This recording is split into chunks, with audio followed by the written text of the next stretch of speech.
السدرة ما يغشى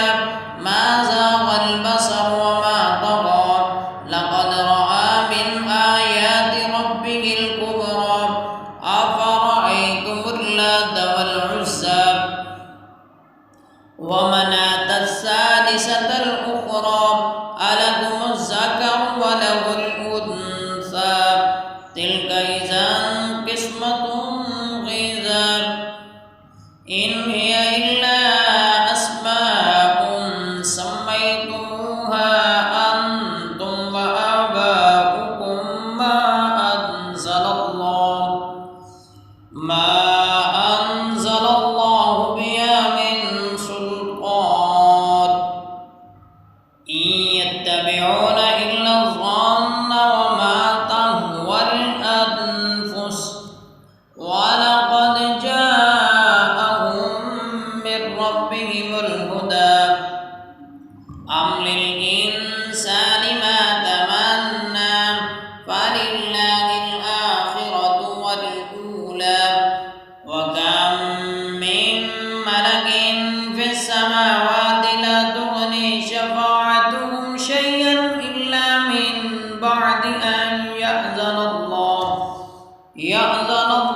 لمن يشاء ويرضى إن الذين لا يؤمنون بالآخرة ليسمون الملائكة تسمية الأنثى وما لهم به من علم إن يتبعون إلا الظن وإن الظن لا يغني من الحق شيئا فأعرض عمن تولى عن ذكرنا ولم يرد إلا الحياة الدنيا ذلك مبلغهم من العلم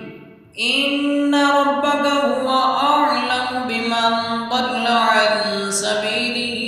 وهو أعلم بمن اهتدى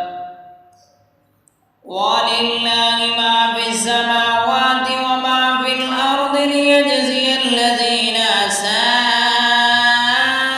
بما عملوا ويجزي الذين أحسنوا بالحسنى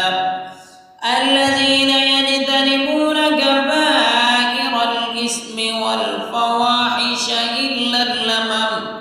إن ربك واسع المغفرة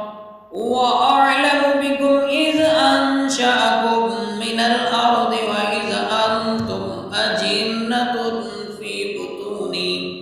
في بطون أمهاتكم فلا تزكوا أنفسكم هو أعلم بمن اتقى أفرأيت الذي تولى وأعطى قليلا وأقدى أعنده علم الغيب فهو يرى أم لم ينبأ بما في صحف موسى وإبراهيم الذي وفى ألا تزر وازرة وزر أخرى وأن ليس للإنسان إلا ما سعى وأن سعيه سوف يرى ثم يجزاه الجزاء الأوفى وأن إلى ربك المنتهى وأنه هو أضحك وأبكى وأنه هو أمات وأحيا وأنه خلق الزوجين الذكر والأنثى من نطفة إذا تمنى